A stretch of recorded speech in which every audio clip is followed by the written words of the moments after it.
Hey, what's going on? Welcome to the Black Love Channel and also the Black Financial Channel. My name is Dr. Boyce Watkins, and I'm here with the newly minted Dr. Alicia Watkins. How you doing today, Dr. Alicia Watkins? Look at that. How you doing? I'm doing well. Doing really well. How Yes. you doing, Dr. Watkins? How How are you you doing? How you doing? Hey, what's going on? Today we're going to talk about Naomi Osaka. And as you know, Dr. Alicia Watkins is a mental health expert. And Naomi Osaka, you may know that Naomi was the highest paid athlete on the planet, female athlete. She made $55 million last year. And what's really shocking is that despite the fact that Naomi Osaka is making more money than Jesus and God put together, this poor thing is dealing with depression right now. She just made a crazy announcement that she dropped out of a major tournament. And we want to talk about that. We want to talk about money. Can money lead to happiness? So the Naomi Osaka trial or Naomi Osaka situation, I don't call it trial, like she, in court. That is what we're going to discuss today. So go ahead and hit the thumbs up button, share, subscribe. We're going to get started on the Black Financial Channel right now.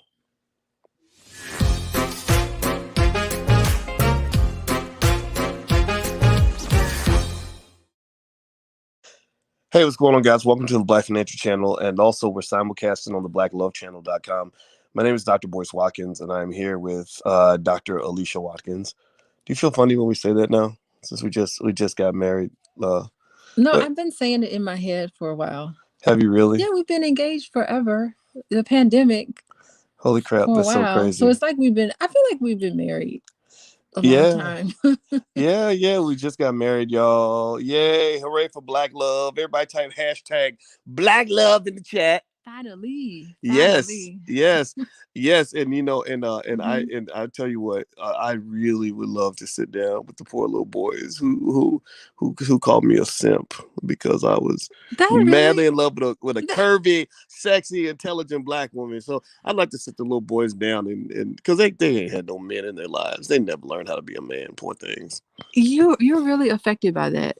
I'm not affected by it. I don't. I only feel sorry for the Oh, asses. you feel sorry for them. I do too. I feel sorry for them. And I hope that they can find love Yeah, well, because I don't think those people are in relationships usually themselves. trolls are not happy people. No, they're not. Like your greatest asset in life is that you're trolling. So that's like the only thing you do. That's your profession. But anyway, so Black Love is in the building, and we just got married last week, and we're not gonna talk. We'll talk more about that in a second, but we're gonna jump in and actually start talking about Naomi Osaka. Mhm. Babe, did you hear about Naomi Osaka and what went down with the poor I, thing? I saw it on your brother's Facebook page. Lawrence had it on Facebook, Mm-hmm. and I saw it on that page, and I was like really surprised. But then it makes sense to me because it's a lot of pressure put on these tennis players and athletes in general, particularly when it's not like a team sport. You're on your own out there on the court. Mm-hmm. Absolutely. Everybody's your competitor. Yeah, yeah, Yeah. yeah. So give me a yes or no in the chat. Give me a yes or no if you are aware of what happened with Naomi Osaka. If you even know who Naomi Osaka is, I'll give you the breakdown real quick, and then we'll kind of break it down. We'll discuss it further because Alicia happens to be a licensed therapist and a full professor of social work, and so therapy is your thing, It right? is my thing. Yes, it is her thing. I've been a licensed therapist for 18 years. Have you really? 18 whole years. Dang. My license is an adult now. Is that why you chose to marry a crazy black man? That's Oh, what that's so that's funny. what happens. Am I patient zero? It's like a therapist's dream. Yeah, Marry your ideal client. I'm the ultimate challenge. Crazy and stubborn. So I'm committed to my brand of crazy. That's Oh, what. that is Well, hilarious. anyway, so hit the thumbs up button. Let me read some of this to you, and let me tell you guys what's going on. So, according to ESPN, Naomi Osaka has withdrawn from the French Open, announcing Monday on social media that she would take some time away from the court one day after she was fined and threatened with harsher sanctions for skipping her mandatory media obligations. Osaka, in a lengthy statement, says she never wanted to be a distraction and that her withdrawal is, quote, the best thing for the tournament, the other players, and my well being, end quote. Quote, I think now is the best thing for the tournament. And then she said, now I think the best thing for the tournament, the other players, and my well being is that I withdraw so that everyone can get back to focusing on the tennis going on in Paris, Osaka wrote. I never wanted to be a distraction. I accept that my timing was not ideal and message could have been cleaner. So Gilles Moraton, the president of the French Tennis Federation, wrote a brief statement to the media on Monday following Osaka's withdrawal, but did not take any follow-up questions. I'm not going to read his statement. Just imagine a white man kind of being very polite and politely saying, like, good luck with your life. That's pretty much what it is, right?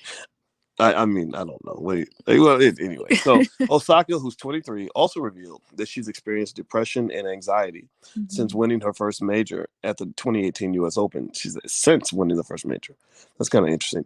And explained that speaking to the media often makes her nervous. She apologized to any media members she had impacted with her decision. Quote, I am not a natural public speaker and get huge waves of anxiety before I speak to the world's media, she said. I get really nervous and find it stressful to always try and engage and give the best answers I can. So, Dr. Alicia, what say you about what I just read to you? Well, first of all, I think that is it the U.S. Open? Is that no, not the U.S. Open? What tennis tournament is this? I think it was the French Open. The French Open. Yeah, I think it's the French. Yeah. I think that the French Open and other tournaments need to reconsider their policy on mandatory speaking in front of people. I think they need to reconsider, you must speak, to the public, or you must speak to the media. I think they should change that. Just taking into consideration that people may not feel like talking right now. Interesting. Okay. I think they should be a little more sensitive to, having cameras in your face. And have you ever seen those press conferences? It's not the most pleasant situation. People are drilling you with questions and challenging what you say and bringing up stuff from before and asking you really intimidating questions. And I think it's probably very vicious. And she just becomes very intimidated by that. Interesting. Well, yeah. I can see that too. But at the same time though, I don't know. Well, let's talk about where she is, and this is an interesting conversation that kind of blends. Well, that's immediately what came to my mind. I think they need to be a little more polite to the athletes. I think so too. And I'll give you a couple of perspectives on that. But one thing I can tell you guys is that Naomi Osaka is paid. This year, she made a record-setting. Naomi Osaka set a record by making $55 million in 1 year. And I think only 10% of that money came from tennis. $5.2 million came from prize money. And $50 million, 50, came from off the court, I guess, endorsements and things like that. That's pretty impressive. I mean, look at her. She is absolutely beautiful. I mean, not only is she rich, is she young, is she pretty, is she talented? She's got a lot going for her. And I have heard her speak, and she's very articulate. I like how did you remember when she spoke out against in favor of Black Lives Matter and police shootings? And so she's very politically conscious. And I'm almost certain that tennis is it's dominated by whiteness. Yeah. So I know they feel threatened by some of her comments. And she's she's Black.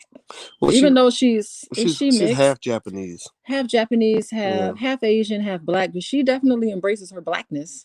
Yeah, I think that's great. Yeah, I think that she was also mentioning something about how Japanese people haven't been real nice to her. No, they haven't. And that's kind of, I guess, because they have a homogeneous population. They just kind of think anybody who's not Japanese is not important. Well, in a couple of years, I think Japanese, they're not replacing themselves. Well, I think there's more Japanese people dying off than they're actually giving birth. So, and they got a problem on their hands. Yeah, and China has a problem. But China, the United States, Japan, and a lot of Europe have a problem with their population getting older. So China just recently, this week, actually changed their policy, where before they said you had one child, you could have one child. Now they said you can have 3. Oh, 3? Yeah, so in about 50 years, the whole world's gonna be Chinese. They're gonna be everywhere. There's already 1.5 billion of them. Imagine they all getting up having babies and stuff. It's gonna be crazy. But yeah, so I think that with the Japanese, to hell with them. But I like the fact that Naomi is using her platform, in a positive way, and she seems like a good person. I don't know. I think, was it her or was it somebody else where I think it was her that beat Serena. Y'all give me a yes or no if I'm right. Serena. Right. But she beat Serena, and remember she was embarrassed and she started crying because everybody was cheering for Serena and people were pissed because Serena didn't win, and she was like, "I'm so sorry, like I didn't mean." Yes. What? I mean, that speech was so authentic. It made Yeah. me really love her. And then Serena was like, no, no, no, you really enjoyed like the love they gave each other. It was so nice to see two Black women Hmm. giving each other so much love on the court like that. Oh my God. I even think I kind of cried a little when I saw it. I was like, oh, look how sweet that is. I It mean, was. really, I teared Hmm. up. Yeah, that It was was nice nice. to see. Now that is a threat to whiteness. Yes, it Because is. you definitely don't see two white people doing that to each other on the court. No, they That don't. mean you know They what? they they get they used to give Let me Serena like, scowls. oh gosh, they didn't. But that tells us that tennis is probably very racist. The fact that they love each other that much because they look at each other and they understand what they've been through, what the Mm. other person has been through because they've been through it. And I'm sure Serena's been through it more than any. Oh no, wait, Venus. Venus was the first, so I'm sure she's been through it worst. Well, she's put her Yeah, opponents through it. That's for sure. yeah. She knows how to kick their ass. So Well, it's they that's they're killing it. to me honestly. I think a black black excellence like allows you to dominate white supremacy. And ironically, but the Hmm. weirdest thing to be honest with you, the first person I heard that from was Oprah 20 years ago, and it made me Wait, mad. what It, did she say? it got on my nerves. She said black excellence is the answer to white supremacy or the best answer to racism, right? And I didn't like it because I felt like you're basically you're just speaking as a rich person who's out of touch. And and then but because I've seen people that were just excellent at what they do, like does her best. I know black people that are in this chat, they go out and kick butt and work hard and take names and take care of their family and Ooh. invest their money and make good decisions, and they do win. They do better than a lot of the black people in here, right? Seriously, like I could do a survey, like watch this. How many of y'all right now are doing better than white people? How many of you are doing better than most of your white friends? Like maybe financially, you have a better relationship, you're healthier, you're happier, like your life is better. Like get everybody in here, give me a yes if you are doing better than most of the white people. Look at that. There's Brian Keith and TM and let's see here. Brian says you're amazing together. I think so too. Um, Timothy Muhammad and Dexter Xing Long. Jacane says my voice sounds deeper. Does my voice sound deeper well, when you I'm just talking? woke up from your nap. Am I So. trying to impress with my woman with my deep voice? I'm trying to go Barry White with it. What do y'all think? Oh my God. Look at that. That was good.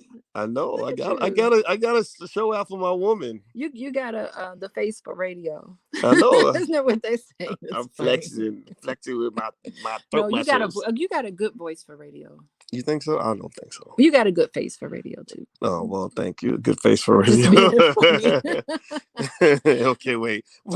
Oh, Good I got face for insulted. radio. See, that's what happens. You're so smart. You insulted me. I didn't even And you know didn't even figure it out. But it. but yeah, but you know what? Venus and Serena had an excellent father. I mean, their father was powerful in their life. Hmm. Remember that video where the white guy is interviewing the young Serena, or was it the young Venus, and he's asking her all these questions like, how do you have all that confidence? And he comes out, remember he comes out of the camera, he's like, wait a minute, Hmm. you don't ask my daughter that question.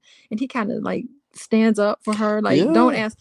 That thing, we watched it together several times. I love when that video comes up on my social media feed and I stop and watch it every single time because Mm. that lets you know what happens in that household. Like they get a lot of boost of confidence because they definitely not going to get it on the tennis court. I imagine the environment is very hostile to Black people in Hmm. the tennis world. Well, yeah, confidence is everything. Like if you have confidence, if you really are confident or you raise your kids to be confident, they're not gonna care if some white person is jealous or says a nasty thing. Like they're just gonna look right past it. I think it's like a lack of confidence that causes you to react back to everything a white person says. Like Yeah, people don't know that that's a type of white supremacy it's because you're awful. giving their words all this power. Like you're giving them all this Yeah, significance. Like, oh, when you talk, it hurts my feelings. It makes me sad. So I can't compete with you anymore. Like I'm supposed to be trying to compete with you. I'm supposed to yeah, defeat you in tennis or whatever. But because you called me a name, now yeah. I'm not gonna try. I'm gonna sit in the corner and cry and give up and walk away and say they were mean to me. Well, the thing is, that's why you need a really good, strong support system. So, like, I've been in white spaces where things were not. I sat at tables in white spaces where it was very uncomfortable and people were mean to me. And I never let them see me cry, but I had a good support system. I go home, I talked to my mom on the phone, I talked to my friends, and they would pat me up and everything. But it's so Yeah. important to have that. And so that's what Hmm. I hope for this Naomi. Is that her name? That's what I Yeah. hope for Naomi Osaka. I hope so too. I Poor hope so thing. too. Yeah, yeah. I mean, and I think that also, I wonder if her identity issues played a It's part. very Because complicated. Yeah. sometimes when you have people that are mixed, they kind of feel they don't feel accepted by either group. And Right. and I know that she's rejected by the Japanese, and she probably got a hard time from some black people too. And Oh, I that's wonder if that terrible. affected her confidence. I don't know, but maybe we're speculating, right? But Yeah, we don't know, but I mean, it's always possible. And I mean, I would even imagine that she probably had like panic attacks. Like I hmm bet just the thought of her having to go on, she probably had like an anxiety attack or a panic attack. And just whoever was in her camp that supported her to say, you know what, just drop out of this tournament. You don't have to do this tournament. mm. Go home and work on your mental health and don't put yourself through all that torture. Like to have anxiety and depression like that, it's like you're torturing yourself. It's a very painful thing to go through. Well, everybody who's listening, we're talking about Naomi Osaka and the fact that she revealed she has anxiety and depression, despite the fact that she just set a record by making $55 million last year. 5.2 million of the money that Naomi Osaka made came from tennis. The rest came from endorsements, which that brings out the finance professor in me. If everybody who's listening, please hit the thumbs up button, hit the thumbs up, share, subscribe button. Let's see. Mugabe asks, why are you talking about black issues? Because I'm black, you big dummy. Anyway, so he would come in with Why the are black people talking about black issues? intelligent black people only, please, please. Duh. Like the dummies, just please leave because you're gonna make us mad. Anyway, there's Alicia's website. She does therapy. You can go to coachingwithdralicia.com. She coaches couples. I don't know if you have room for clients or not, but if people are interested in that kind of thing, I have some room, but they you do. always fill up pretty quickly.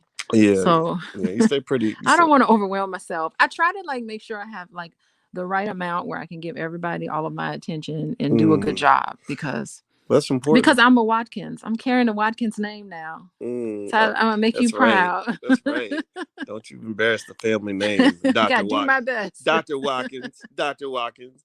I never call. I don't think my sister's Doctor Watkins. Yeah, So your sister is yeah. So too. my wife and my sister are both Doctor Watkins. How about that? So we go somewhere and someone says Dr. Watkins, we Mm, can walk, we all turn around and be we all like, gonna yes. turn. Yes, ma'am. So anyway, so here's Yeah. here's here's one more thing I wanted to bring up on this too. I think that the fact that Naomi Osaka made all this money, right, would lead a lot of people to jump out here and say, you know, how can you make $55 million and be depressed? Like why? What do you have to be sad about? You make 55 million is more than $1 million a week, and there's a lot of people who don't understand how you can make all that money. Or like when you see like the son of a billionaire who's like, Sad and depressed. yeah, you're like, What are what do you you have to be sad? depressed about? You ain't got no real problem. But I obviously that's not the case. So what, Yeah. as an expert on mental health, like what would you say to somebody who said that? Who said, wait, you made all this money? Like, what do you got to be sad about? What would you Well, say to them? there's a curvilinear relationship between money and happiness. Curvilinear, okay. Curvilinear. So, I mean, if you don't have any money at all, your happiness is like really low for Mm, most people. right, Some okay. people can be happy with little or nothing, but I think it goes up to like $50,000 or something like that, and then you peak at happiness. So the more money Mm. you make, your happiness can go down because the Oh, so more it could actually be like a full curve, it's like a curvilinear when you get so relationship. like Diddy used to say, more money, more problems. Yeah. Oh yeah. Hell yeah. I mean, think Mm. about all the pressure that's put on her. She's the highest paid athlete. Hmm. I mean, I'm sure everybody wants her. Everybody's gunning for her. I bet everything she says is scrutinized. Yes, And that's a lot of and pressure for 23. for a 23, and she's been in the limelight for a long time.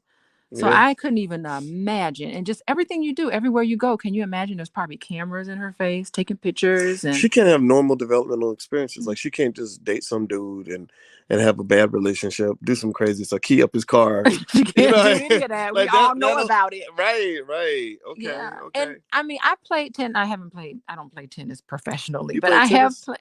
Oh yeah, I was in the tennis. I remember you played the flute. You I played did play the tennis? flute, but I was in the tennis club. in high Wow. school. and Wow. and I did play in Wait, some hold tournaments. on. I'm trying to meditate on the image of you in a cute little tennis outfit. Oh, trust me, back then I did not look cute in the Oh, tennis you outfit. better stop Did lying. not look. You better stop lying. I looked Shoot. rough and stuff, but Mm. I used to play Yeah. at Wirt High School. At Wirt High School down the street from where my mom lives, like two Uh-huh. houses down from my mom. She Oh, lives okay. by Wirt High School, and so I used to go there. And the math teacher, she played Miss Knight. I think that's her name, Miss Knight. She was the tennis instructor, and so I was on the tennis, and I actually played in some tournaments. And I will say, it now we Wow. can't compare like my experience to what it's like professional tennis, but it's a mind game. So Mm. it was like if your mind is in it, you can actually do pretty well. But it's draining mentally to play tennis like that because you have to concentrate so long and you have to really be in it psychologically. Oh, so you think that might take a toll on Naomi? How can it not? That's so true. How can it Yeah, not? yeah. You know, it's funny. Is so somebody said that we're doing this is bougie boule talk. Oh, it sure So is. you I was so in the tennis club. clearly because you played tennis and made good grades in school, you must have had a silver spoon in your mouth. You had to be a rich girl, right? Because of course they gonna make that whole Cinderella narrative up because you light skinned, like they act like light skinned girls can't be poor. So let's ask. So Dr. Alicia Watkins, did you Yes. grow up rich and bougie? Did you grow up like Hillary Banks from The Fresh Prince? What was your? No. Oh, stop. No, I mean, my family was very educated, but how we were so educated, we didn't have that much money. I wish we had more money I for all the know. education we had. What was Yeah, wrong with them? yeah. You grew up in the hood. You lived in the murder capital of America at Gary. Gary And was Gary, yeah. yeah, and they went to the championship with Glenn Robinson, and the team was called the Ghetto Boys. They were called the Ghetto Boys. It was how interesting is that we had Willie D in our wedding. And I grew up and listening to me in 10th grade. I was in the 10th grade when My Mind's Playing Tricks on Me came Ding, ding, out. ding, ding, That ding, was like the ding, ding, best ding, song, my favorite ding, song that ding, ding, year. ding, ding, ding, ding. Yeah, yeah. When Willie came up to speak at the wedding, I told everybody in the audience to start going ding, ding, ding, ding, ding, Yeah, ding, they ding, ding. did. And they did. That was funny. And he just ate it up. He said he loved. I said, "Do you get tired of hearing that song?" He said, "No, because that song makes me money." That's right. I said, "Good for you, black He's got man. the right Get your attitude. money, man. Get your money." But anyway, Yeah. I mean, I think it's yeah. So okay. So you grew up kind of like in the hood space, and well, I was I pretty think it's sheltered. I mean, to grow up in Gary, I was pretty sheltered. yeah, yeah. You were You know, sheltered, but you weren't rich, right? And I think I I think that's an wasn't I wasn't rich, but like my parent, like my family, they didn't spend money on nice cars and nice clothes.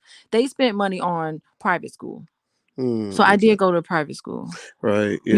We just weren't very Well, materialistic. your mom worked at the private school, right? And Yeah, how she she got worked. the. She was a school So it teacher wasn't there. like they. It wasn't. I think it's. I mean, I want to make that clear because Yeah, you know, I'm yeah. serious. Like, because remember, you got the light skinned girl privilege, right? So people will look at a light skinned black person and really be thinking like, "Oh, you never knew what it was like. It was never hard for you." And it's like, Oh no. no, I lived Like in a little I tiny know how you house. came up. I know how much money. I know how little money we have, and I think that's important though to kind of know like you can shelter your kids without being rich. Like you don't have to be rich to shelter them. You just got Hmm. to protect them. You got to love them. You got to educate them. So even though Yeah. your mom was not a rich person, Oh no, she made you wealthy because we she shopped in the generic food aisle. right, she kept you in the library. And I think that that's Yeah, yeah. important for all the parents that are listening. Like if you have kids and you want them to be successful, you know, like maybe not keep them in the library, but keep them in the space where they're learning. They got to be learning because a lot of our kids out here are learning a bunch of stupid stuff. Like they're learning how to twerk and can't even read. How you know how to twerk? Like you know twerk moves that I don't know. I have a PhD, but yet you haven't learned how to read and you're 15 years old. Like that's a problem, like a challenge in our community. We got to get better, you know. So anyway, so with Naomi, Yeah. so let's get back to Naomi Osaka and the money. I think that what this really says to me is a lot of people think, you know, you talked about the curvilinear, meaning Hmm. like almost like a arch It peaks that to a certain okay. income, to a certain level, and then the more money you have, actually, it's more likely that your happiness will go down because at some point you're satiated with money. Like there's Hmm. nothing else money can really give you. I Mm, mean, $55 million versus $60 million, that's not a big difference at that level. where there's other factors that come in. It's the people around you, it's the support system that you have, it's the thoughts going through your head, which causes a lot of the anxiety and depression. Mm. And I feel sorry for her. Yeah, me too. Well, I you don't feel know too sorry. I'm not I gonna. do feel sorry I for don't. Well, her. it's kind of like you sign up for the life that you want, right? Like she could always quit tennis. The girl made 55 million. She don't. She ain't got to work again, right? But she keeps playing because she wants to be in that space. So if Well, you she's probably playing because it brings her joy, and she right, probably enjoys it, and it was getting to be too well, much, I remember almost she could also imagine. be like a tennis coach. She could play for Yeah. for fun on the side. Like she doesn't have to go play in the French Open and the U.S. Open. Well, I really wonder what her endorsements, because I wonder when you sign that contract to get endorsements, I really wonder if they want you to play in those tournaments so you can promote their brand. You So have I to. wonder if like those endorsements are coming down on her now Yeah. because she quit. Oh gosh. Yeah, I mean, you can always That's remember you probably can always get the money back. Right? She ain't got to do nothing. that's She could true. literally Yeah. take what she's got and just be done and walk away. Oh, let me tell you, if she was my baby, if I had a baby, and always my baby, no matter how old they are. But if I had a child and I was the mom of a child who was under a great deal of pressure and they made millions of dollars and they came home and they were troubled or having mental health issues or sad and depressed, I would say shut it down. I don't care Mm, how much money. Get that money back. Do whatever you can. My baby gonna be okay. Like I would want my child to focus on their happiness and their contentment, hmm and the thoughts that are probably going through her head about her crippling fear of being in front of the press. And I would try to help her in that way. If it was my child, I would tell them to do exactly what she did. Yeah, well, there's a psychological adjustment that always comes, I think, when Hmm. you are trying to please the public and dealing with that. And I think the older you are, the better you can deal with it. Yeah. I mean, I've never dealt with the level of pressure a Naomi Osaka deals with, but I deal with, I see stuff. I've been in public and had people, just try to throw jabs or whatever, and you learn how to ignore them and all Oh, that. you But handled it with such grace. well, I know. Well, I learned how to handle. I started learning how to handle it when I was 25. Because I Hmm. used to do public stuff even back then. But it was only on my campus. But everybody knew me, and people would just, things would happen. And I think it takes practice learning that, and you need a good mentor that can kind of talk you through it. Like Tiger Woods' father talked him through how he could deal with the pressure that he was feeling when Yeah. he first came out there. Yeah. And his father was like, "Just put the ball in the hole. Like if you put the ball in the hole, then everything's gonna be Oh, fine." and Tiger Woods is another multi-race person. He's Asian Oh, and Asian and African, black. Asian and Yep. black. Wow. That's interesting. And he kind of fell apart. So it's just you just kind of Mm. wonder what's happening there. You It's think something there's some unique about it. well, in the Asian culture, like they have those tiger moms, and they Yeah. seem to have these really like solid, strict standards in terms of how you carry yourself, like excellence. Well, this is telling us that their children are not That there's actually responding well to that type of some of thing. their children. Yeah, some of their kids. Well, definitely we got two here. Well, remember, That's an what example of how they're not dealing with the pressure very well. yeah, yeah, and in Japan, like they have weird stuff where people will just kill themselves if they embarrass the family and all Yeah. that. So that's like a depression, mental health kind of thing. So I wonder if we're onto something. If it could be Yeah. partly like that Japanese side that gave her that helped to give her some of the excellence that not Well, all of no, it. It's what? black excellence. She's Excuse right, me. right. She's black excellence Okay, too. Right. thank you very much. Right. We know that. We know that. Right. It's the black We part. know that. But it's Okay. like but seriously like I didn't. The Right. discipline and stuff. Yeah, Right. that's Right. traditionally an Asian sort of thing. Yeah, Just yeah, traditionally, yeah. yeah. I mean, they, like you just hear those stories, and I don't know if the stereotypes are true, but you hear those stories about the tiger moms who just will have you Put that pressure on their practicing the kids. piano Yeah. until you are perfect at it at the age of 10. Hmm. And there are some black parents that do that with their kids. I don't know if that's like the dominant culture though. I think, or maybe it's the dominant culture for us when it comes to like basketball and football. We have excellent basketball players, football players, and maybe even rappers, right? But I don't see that as much. I'm not saying it's not out there. We know it's out there. Like you have Richard Williams and stuff like that, and Tiger Woods' father, but in things like tennis or even academics. Hmm. Hmm. I didn't know a lot of black people when I was in college and I was studying 6-7 hours a day. I didn't have a lot of black friends that were doing that with me. They just didn't. They wanted to go to the step shows and all this other stuff, and I was like, no, I want to compete. And I had to find my own process Hmm.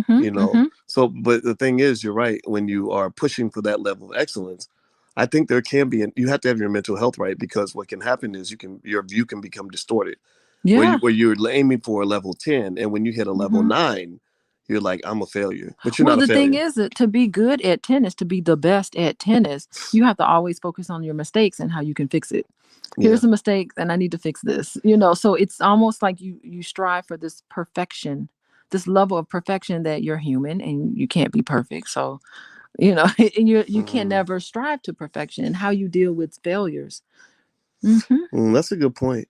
Well, another thing about money, Oh. is when you're talking about that curvilinear or that arch shaped connection between money and happiness, and how your money makes you really happy at first when you get a little bit, and then you Hmm. kind of level off and you start going down. Actually in economics, what they have is what they call a concave function, which is a Hmm. little bit like curvilinear, but it doesn't actually go down.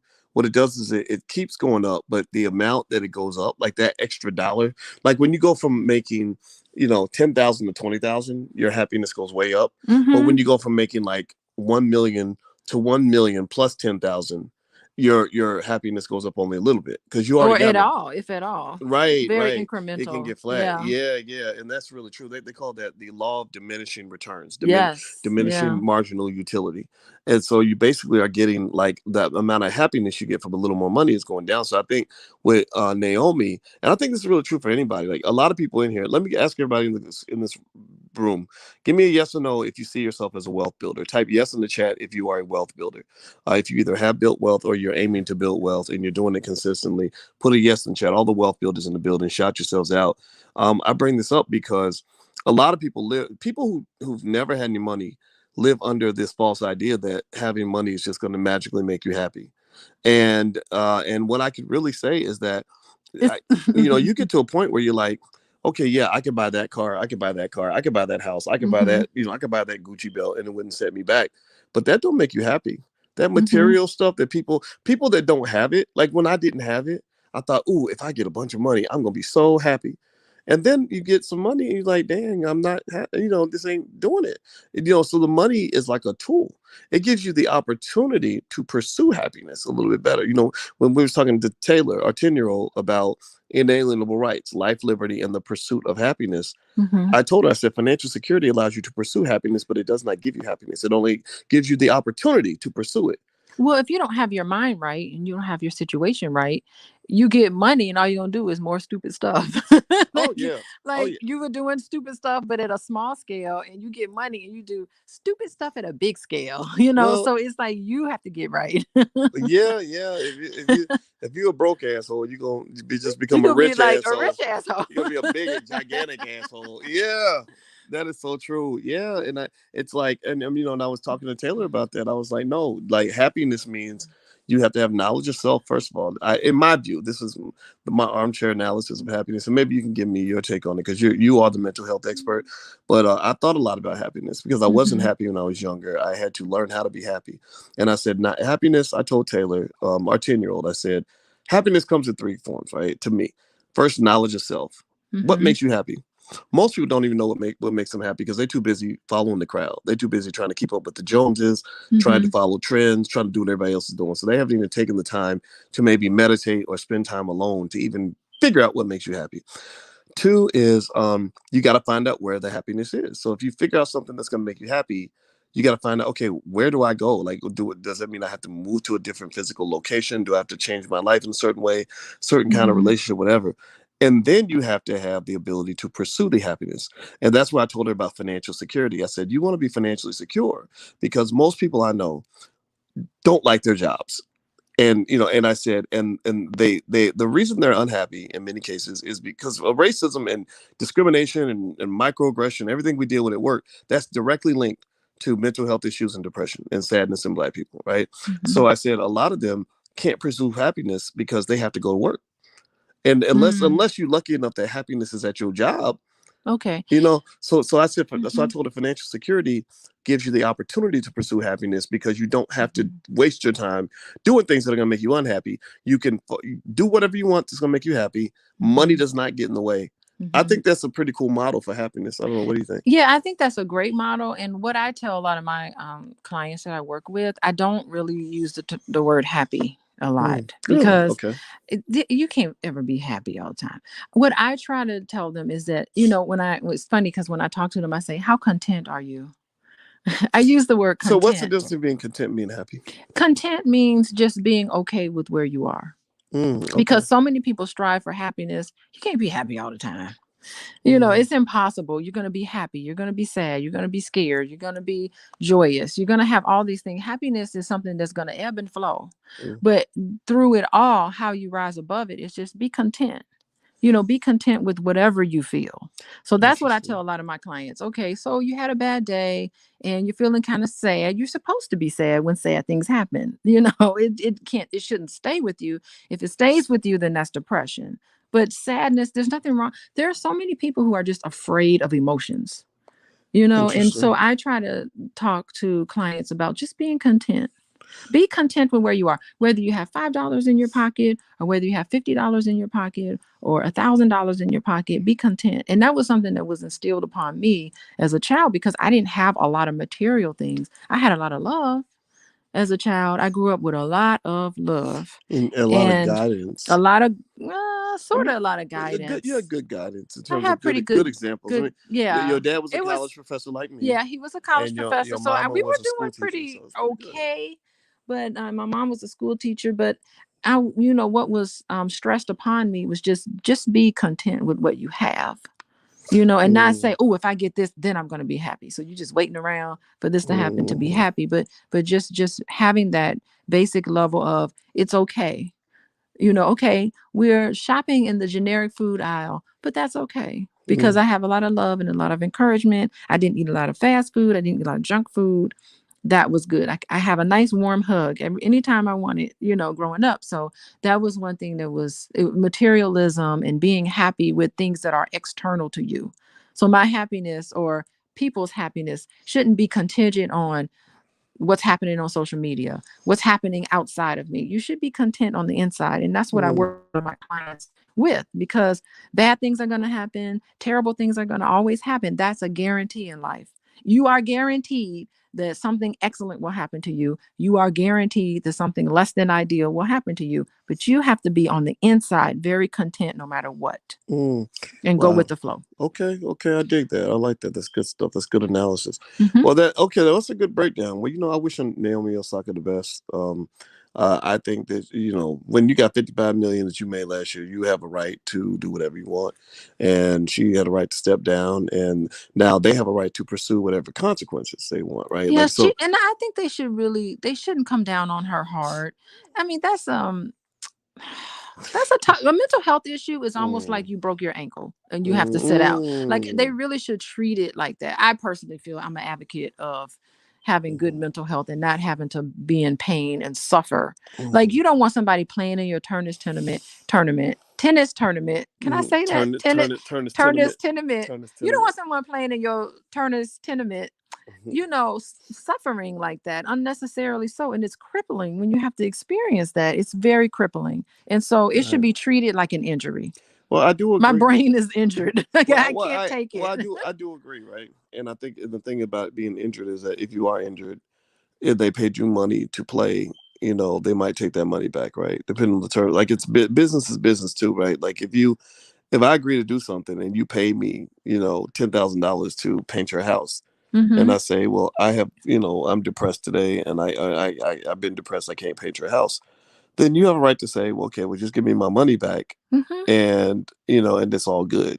Or But it could be if I something in but your if I contract where if you get injured, you don't right, have right, to right, pay. I mean, right, that's right. That will be the question. What's in the yeah. contract? But that's what I was thinking about too. Like because when you're running a business, you people things happen. People feel a certain way, but it's Mm-hmm. like there's money on the line, right? Like if somebody's gonna lose a bunch of money because someone's not feeling well. Well, when I was I'm not doing my private practice anymore, but when I was in that private practice, I got a lot of EAP clients, which is What's the EAP? employment assistance program. Oh, So okay. those are people who work at a certain place and they're saying that their mental health is being jeopardized in some way and it has an effect on their ability to perform their work. And so I Mm, did a lot of I'll give you like 6 or 7 sessions with a therapist. And so I did a lot of EAP work, which, I found to be very helpful for people. So they Hmm. have programs in place, Well, you know. that's an interesting thing. And I remember one time, Mhm. let's see, I see, Ciola says that Michelle Williams came out from Destiny's Child. She came out with a book about her struggle with anxiety and depression. And I remember one time you saying that anxiety and depression are connected, like they go Yeah. hand in hand. They're Is like the that true? Q and the U in the Really? alphabet. You can't spell. Is it? Usually they go, Is there any word that's spelled with Q that doesn't have a U after it?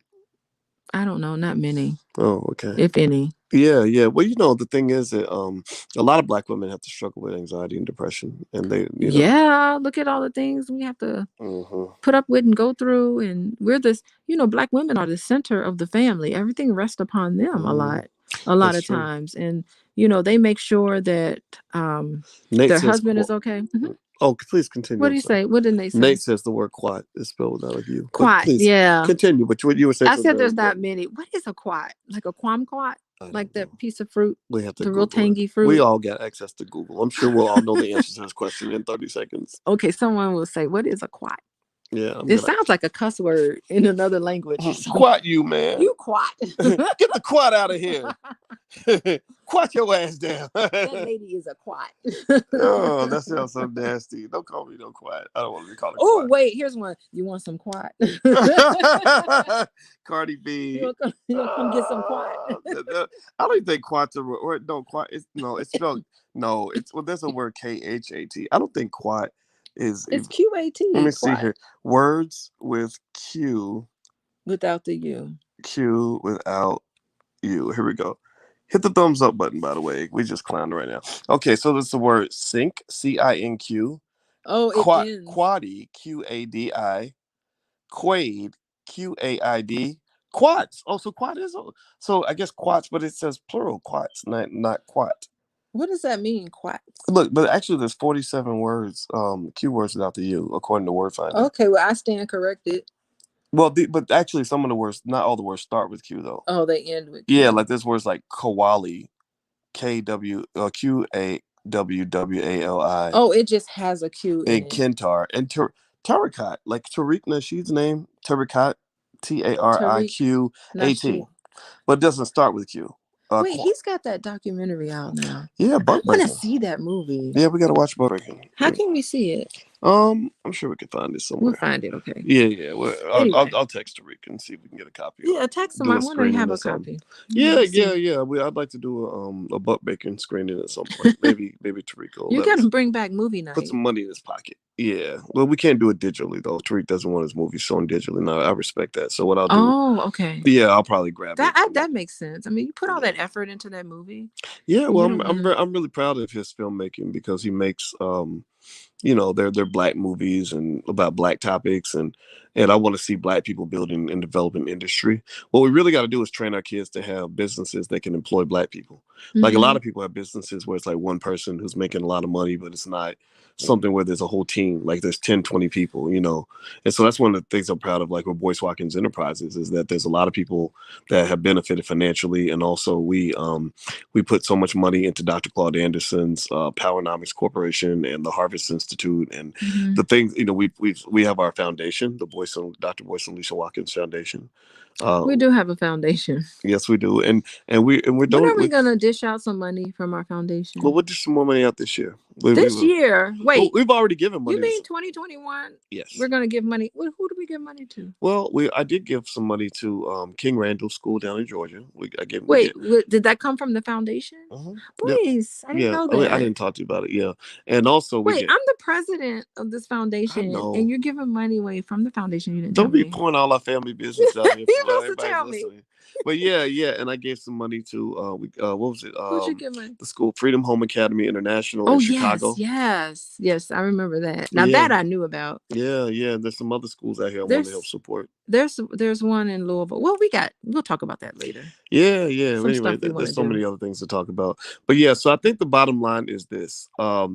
Chris Brownson said, "What about FDMG?" I gave $25, but that's who's FDMG? That's that Umar Johnson school that lives in his imagination. It's a school. He's supposed to be building a school. He's been talking. Anyway, He's been well, talking about it since the '70s. we've gotten off the topic, and we want to talk about the Q and the U, which is anxiety and depression. Mm-hmm. And I would say about 95% of the clients that came to me had symptoms of anxiety and depression. So it is super common, and I know it can be very crippling, and especially the anxiety piece when it's time for you to speak in front of millions of people and everybody's dissecting and hanging on every word, and you can get in your head. You can, I'm sure she probably um was probably thinking, oh gosh, if I say the wrong thing, if I do the wrong thing, it's going to be scrutinized. Yeah, you and I know think that's unfortunate. I and mean, she probably doesn't feel like she can measure up in some way, and so hopefully she gets some sort of dialogue and someone will talk to her about that and mm-hmm. fix it. Yeah, let's hope so. Let's hope so. So, anyway, all right. So, we talked about Naomi Osaka, and she made $55 million, and she's struggling with anxiety and depression. And I think the moral of the story is to think that you have all this money coming in, that's not gonna make you happy. And I think it's important to learn how to find your happiness. And I hope she finds it. I really do. Oh, And I I think hope she will. everybody in this chat finds their happiness. And it's not, and I didn't want to talk about this topic from a gossipy standpoint to talk about this person's life. I think talking about it just from a mental health standpoint is important because Black folks have to work on their mental health. A lot of y'all up in here. So, like you see some of the crazy trolls coming through. Are there trolls in here? Well, there's always trolls. There's some trolls in the chat. Yeah, there's trolls in the chat. Hey, what's There's some up? trolls in this house. What? Yeah. And I just think that it's like there's so many people in our community that are just struggling mentally. Yeah, you have to be pretty depressed to be a troll, to be a troll, because what it does is that you're taking time out of your joyous life to come on and just troll things. It's like it's got to come from a place of just misery in your life. Yeah, it's To want to be so hateful online. So yeah, it's pretty terrible. Well, that's the thing. Like a lot of times when people are mad at you, they're not really. It seems like they're not mad at you. They're mad at something else. They're mad at their life.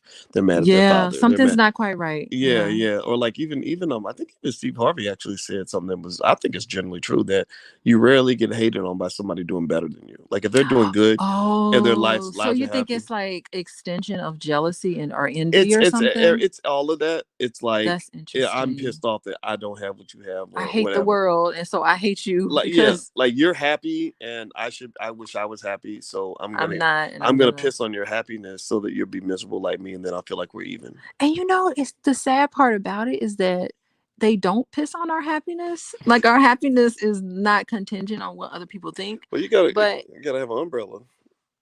Go ahead. Piss on our happiness. Yeah, is it raining or anyway? Yeah, so it doesn't. The thing is that it falls flat. It falls flat, so it's not really achieving what you want it to achieve, and it's just going to perpetuate your own sadness because it ain't gonna work. Well, I want Black folks to be happy. Like I think it's almost like when a relationship ends, if you really are sitting around wishing unhappiness on your ex, that usually it does more to you. Well, right, it does more to you than to them, and also it usually means that you haven't moved on. You haven't found happiness. Like no, you haven't moved on. Yeah, like if you've moved on and you've truly found happiness, and somebody comes up to you and says that your ex got married, if you're really happy, you're gonna be happy for it. You're gonna say, "Oh, that's great." Good me, I'd be like, "Who? I don't even remember that person." Right. Like, good for that. Or I would be like, "Oh, good, she found somebody that's a good fit for her." Right? Oh yes, and you just yeah. But if you're like mad and unhappy, and you're like, "Oh, I hope that they're wedding," and trolling people. yeah, like it's like So I think in general in the community, mental health needs to be really kind of an important thing, because you can't. It's hard to have wealth to build it and protect it and do the right things with it if your mental health ain't right.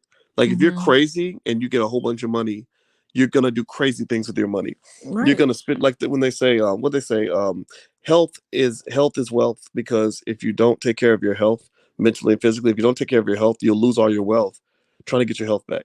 Right. Yeah. So if I am let's say I'm mentally unhealthy and I don't address that, and I get a drug addiction. Right. Well, that's what happens. Right. And so check it out. Right. So suddenly somebody gives me $10 million. Y'all answer me in the chat. If I'm a drug addict and somebody suddenly gives me $10 million, what am I going to do? What am I going to do with that money? You Y'all gonna tell be me. happy getting your drugs. Right, exactly. Because I'm gonna think, oh, my happiness is now I can buy all the cocaine I need, right? Yeah. And that so when you're not right and balanced mentally, you get a bunch of money and you either throw it all away, you spend it on the wrong stuff, or you maybe use it to harm other people. So having that mental health right is extremely important. Yeah, I mean, I was just thinking about what you're saying. Like some people have money and they're so sad and sometimes they don't feel like they are worthy. They use their money to kind of buy other people's affection. What do you mean? Like it's almost like um they see somebody, they want to impress somebody, and so Mm, they'll use their money to just kind of buy the approval of other people around them. mm. And sometimes that happens. Well, I'll tell you what. I don't really care about people knowing anything. I'm gonna tell y'all a little secret. If you ever get a lot of money, don't really tell a lot of people about it Yeah, because because they'll be coming to you. yeah, that'll bring a lot of problems and it attracts a lot of crazy. So that's another thing Naomi's maybe dealing with is that you have more money, you attract a Hmm. certain element of people and Hey, boys. what? I remember that I worked for you a few years ago. I made that financial anxiety workbook. When You are we did. gonna launch that? I don't know. We'll put it out there at some point. I've spent a lot. You gave me a job to do, and I did it. You And it was did. out there, and I did a pretty Hmm. good job because some of that, a piece of what I was just talking about Hmm. your relationship with money and what you do with money and the financial anxiety piece to that. I mean, it's very much related to the topic we're talking about today. So I was Mm, reminded of that. But there's some good, boys, you got some good information that you should yeah. disseminate out to the public. You were a good little worker. I am a great You're a cute worker. little worker. Oh, am I? I'm Yes, your you best are. worker, and I'm Yes, you cute are. too. Yes, you are. My favorite worker. Santa's Yeah, little elf. I'll be your little elf. What else you want me to do? I'll work for you. Mhm. I work for free though. I don't want any money Okay, thank you. because I don't want Hey, that responsibility. Miss D says, Hmm. my ex used money to impress people, and when Yeah, he lost his money, he lost his so-called friends. that's right. So if your friends are just accustomed to you, kind of, oh, he got it, he got it, he got it. Those are your Hmm. friends, and then you don't have no money no more. Your friends are gone. So yeah, it Yeah. that resonated with some people. Yeah. I have seen that. Well, if you have money, it's more comfortable to be around people that have their own money because you can do things and it doesn't come off as so awkward. Like Yeah. if you want to go on a vacation, right? And the vacation costs like $5,000 or some big number or something. If you have a friend that can also afford a $5,000 vacation, it's easier than like if you're like, oh, I'll just pay for everybody. And then what happens though is like those people, if they have other financial problems, they might be like, well, you spent $5,000 for us to go on a trip, so I just need $1,000 for my rent. You should be able to handle that. And then And, you be paying people's rent for the rest of your life. yeah, Yeah, so that's a tough one. That's a tough one to manage. I feel sorry for people who have money, who've earned it and like really worked real hard and earned their money. Then they got a lot of broke people around them just pulling at them. yeah, that happens to a lot of professional athletes and stuff like Yeah, that. athletes and stuff. I don't Yeah, know how they manage that sort of thing. And then you have like you feel guilty. It's just like a psychological thing. What is it called? Survival's guilt. Like you feel guilty because you have money and you have mm, means, and it's almost yeah, like you just want to say, "Oh, let me try to give back because you somehow don't deserve it." And so you want to just have like you just want to yeah. give and give and give to other people because somehow you feel like you're not worthy of Yeah, it. well, giving is hard. I think investing is better. I like to invest in people. That's a lot of fun for me, and it works out because there's a lot of value that people see the black community like a charity case. Like, oh, we need to, like celebrities will get money. They'll be like, you'll be like, well, what are you doing for the black community? They'll be like, oh, I gave $10,000 to the boys club, Ooh, and I'm like, well, why? that's a great service because boys club they need a lot of Boys resources. clubs matter, right? Hmm. But also you should invest in the hood. You shouldn't just give. Like any community, there's not a community on the planet Hmm. that is able to come up off of charity. There's no community on the planet. Yeah. There's no country on the planet. There's a whole Yeah. documentary. That documentary I told you about, Poverty Inc. It Yeah. shows that all the countries where they do the most charity are the Hmm. ones that have the most economic problems because you're Hmm. not putting machinery in place to Hmm. pull them out of that. They're not getting industry, none of that. They're just getting a check. It's like give a man a fish and he'll eat for a day. Teach him how to fish and he'll.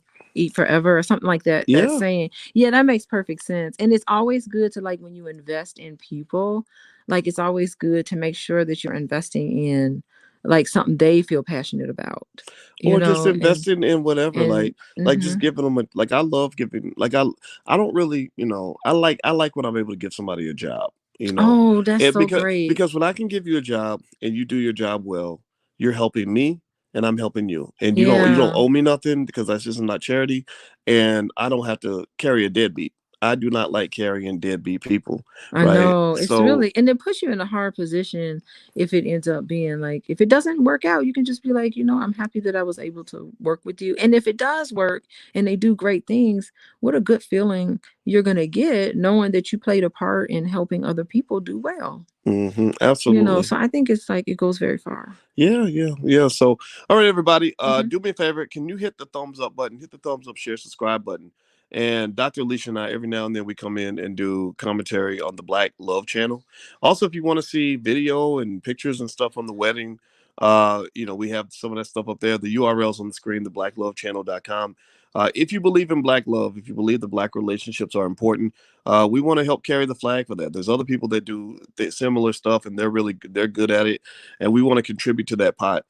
We believe that if Black men don't start loving Black women, and if Black women don't learn to love Black men, then the Black community will fail.